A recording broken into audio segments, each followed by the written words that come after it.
Mesdames, Messieurs, bonsoir et bienvenue à votre capsule chiropratique. Toujours en studio avec nous pour discuter chiropratique, le docteur Cynthia Pitre. Alors tout d'abord, bonsoir Cynthia. Bonsoir. Ça va bien? Très bien, vous? Extrêmement bien. 2014 va très bien jusqu'à maintenant. Oui.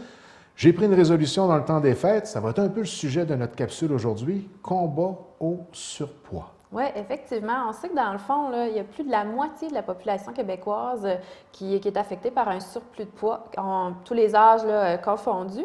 Donc, c'est vraiment un problème qui prend de plus en plus d'ampleur parce qu'on sait que les nombres de gens qui souffrent de surpoids ou encore d'obésité grimpent vraiment là, à une vitesse là, astronomique. Si on recule, il y a 25 ans, il y avait un Québécois sur 3 qui souffrait d'obésité ou de surplus de poids, c'est-à-dire. Puis maintenant, on est rendu à un Québécois sur 2. Donc, c'est vraiment là, la moitié de la population qui a un surpoids. Donc, c'est quelque chose qu'il faut prendre en main. Est-ce qu'on soupçonne le pourquoi de tout ça? Bien, c'est ça, c'est qui n'est pas évident. C'est sûr que c'est depuis à peu près le début du 21e siècle qu'il y a vraiment eu une augmentation plus rapide. On ne peut pas mettre vraiment le doigt sur la cause. Il n'y a pas vraiment de cause unique à tout ça. C'est vraiment multifactoriel. Donc, on peut penser entre autres à la génétique, la sédentarité de nos vies dictées par la technologie, là, de plus en plus, travail de bureau, ordinateur, tout ça. C'est sûr que, tu sais, si on compare avec nos grands-parents, on ne va plus bien chercher nos patates l'automne, on ne cultive plus beaucoup. Donc ça, c'est des activités qui faisaient une activité physique que maintenant, on ne fait plus vraiment à ce niveau-là. Ensuite de ça, les mauvais choix alimentaires, le rythme effréné de la vie quotidienne qui, justement, nous incite souvent à manger trop vite, à manger des plats préparés ou encore à prendre de la malbouffe. Donc, au niveau de l'alimentation, ça ne nous aide pas. Quand on parle d'obésité, il y a une différence entre un surplus de poids puis de l'obésité. L'obésité, ça touche environ 16,4 % des Québécois. Puis bientôt, ça va devenir là, aussi mortel que le tabagisme. Donc, c'est vraiment une cause importante de décès présentement au Québec. D'où vraiment l'urgence d'agir et d'essayer de contrer ce problème-là qui de plus en plus va toucher les jeunes. Donc, il va falloir rester bien informé. Et justement, pour les gens à la maison qui se posent peut-être la question, comment je peux savoir si moi, mon poids, il est santé? Oui, bien dans le fond, il y a un petit calcul simple à faire pour savoir là, si on a un surplus de poids. On appelle ça, dans le fond, l'indice de masse corporelle. Comment on fait pour calculer ça? Donc, on va prendre son poids en kilos, puis on va le diviser par notre grandeur en mètres et centimètres au carré. Donc, exemple, quelqu'un qui pèse 50 kilos, puis qui mesure 1,50 m, bien, on va faire 50 divisé par 1,5 fois 1,5, ce qui va nous donner un nombre, à ce moment-là, de 22. Donc, pour l'indice de masse corporelle, quand on a un indice de plus de 25, c'est-à-dire qu'on souffre de surpoids, et si on a un indice de plus de 30, à ce moment-là, on va parler d'obésité. C'est sûr que cet indice-là, c'est vraiment un bon indicateur pour les risques de la santé, au niveau de la santé qui sont liés au surpoids ou à l'obésité, mais ce chiffre-là ne prend pas en compte la masse musculaire puis l'ossature de la personne. Donc, c'est pour ça qu'on prend le chiffre, mais on va aller regarder ailleurs aussi.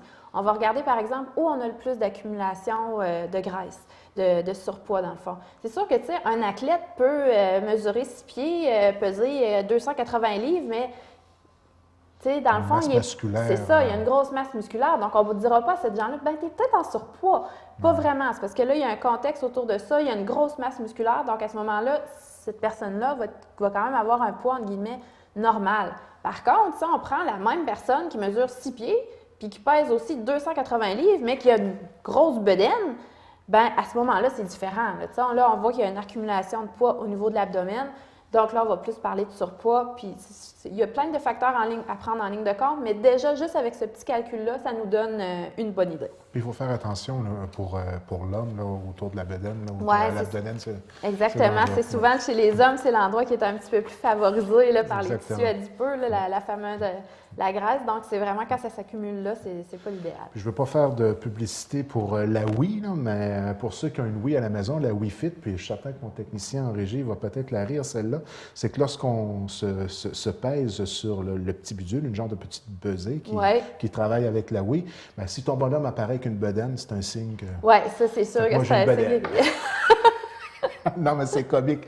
Je me vois avec mes lunettes, puis le gros bonhomme avec le bedaine, puis mon technicien me racontait qu'il y a eu le même problème. Donc, vous avez peut-être un petit peu de travail à faire, puis travailler un petit peu plus avec la Wii. Oui. Aller chercher notre mal à pied à la ça va être bon pour Montréal d'avoir coupé la livraison de la malle à la porte. Ça va peut-être faire un petit peu plus d'exercice aux gens. Bouger les gens, oui. Mais lorsque, naturellement, la température est clémente, parce que autrement, avec, ça devient un peu avec dangereux. l'hiver qu'on a présentement, là, c'est pas évident. Là. Vraiment pas. Non. Et effectivement, à ce surpoids-là, il y a des risques. Oui, donc quand on parle de surpoids, il va y avoir par exemple les risques de diabète de type 2, de l'hypertension ou encore des problèmes cardiovasculaires. Mais en plus de ça, une surcharge pondérale peut aussi occasionner des douleurs articulaires. Quand on parle de douleurs articulaires, on va surtout y aller particulièrement au niveau bas de dos puis au niveau des genoux aussi. Donc, c'est vraiment ces deux endroits-là qui sont le plus favorisés parce qu'on s'entend que si on a un surplus de poids, nos articulations doivent en supporter davantage, donc doivent travailler plus. Donc, c'est sûr qu'elles aussi ont un petit peu leurs limites. Là. Oui. Donc, éventuellement, c'est pour ça qu'on peut développer des problèmes à ces niveaux-là. Puis, il y a certaines études qui ont commencé à faire un lien un peu entre l'arthrose et l'obésité. Ah oui. Donc, il faudrait faire attention pour ça aussi. Puis, c'est sûr que, dans le fond, une mauvaise posture ou simplement le poids, justement, on parlait tantôt de la fameuse bedaine, la proéminence abdominale, ça peut suffire pour provoquer une lombalgie chez certaines personnes. Donc, il y a des gens, justement, ils ont un surplus de poids, ils vont nous dire « Ouais, mais j'ai mal dans le dos, je ne sais pas pourquoi.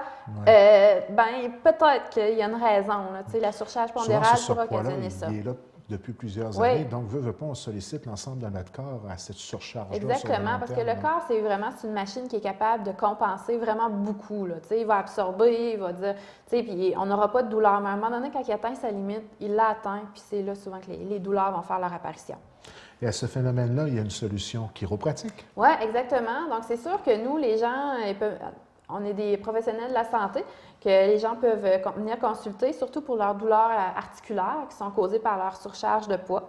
C'est sûr que nous, on va aller travailler avec ces gens-là pour diminuer ces douleurs-là, diminuer l'inflammation au niveau des articulations, rétablir le mouvement, puis en même temps, permettre vraiment un stop au processus dégénératif qui peut être déjà enclenché là, si c'est le cas. Mais aussi, qu'est-ce qu'on va pouvoir faire avec ces patients-là, c'est quand même leur prodiguer quelques conseils. Tu sais, dans le fond, apporter certaines modifications, par exemple, à leur posture pour diminuer le stress sur les articulations, principalement au niveau lombaire. Ensuite de ça, c'est sûr qu'on peut proposer des changements nutritionnels qui vont leur permettre d'atteindre des objectifs de perte de poids qui peuvent être réalistes. Puis en même temps, commencer là, à leur suggérer quelques petits exercices là, qu'ils vont pouvoir intégrer là, dans leur quotidien pour, dans le fond, avoir une meilleure forme physique.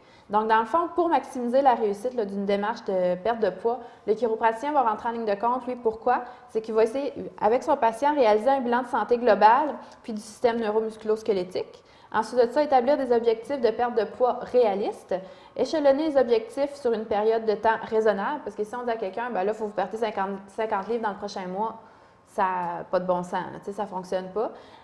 Ensuite de ça, revoir les comportements et les habitudes alimentaires de la personne, puis incorporer graduellement l'activité physique là, au régime de vie.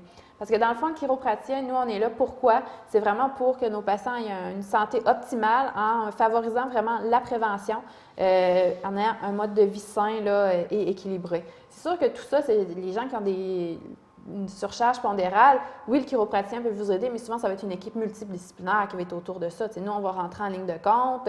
Bon, on va dire, OK, on commence les exercices. Il peut y avoir quelqu'un qui va encore plus les encadrer dans ce système d'exercice-là. Aller voir la nutritionniste exactement pour vraiment savoir qu'est-ce qu'il faut qu'il change au niveau de son alimentation. Donc, c'est de faire un bilan tout autour de ça. Puis là, on va augmenter nos chances là, de réussite. Parce que les gens... à la limite, un surpoids, c'est pas évident, c'est difficile de le perdre, mais en plus, ceux qui sont rendus en situation d'obésité, c'est encore plus difficile. Puis c'est des habitudes souvent qu'on acquiert au fil du temps. Donc, arriver du jour au lendemain, puis dire, OK, là, le soir, le sac de chips, puis la bouteille de liqueur, c'est fini. Tu sais, c'est pas évident non plus, là. Fait que c'est quelque chose qu'on doit faire au long terme.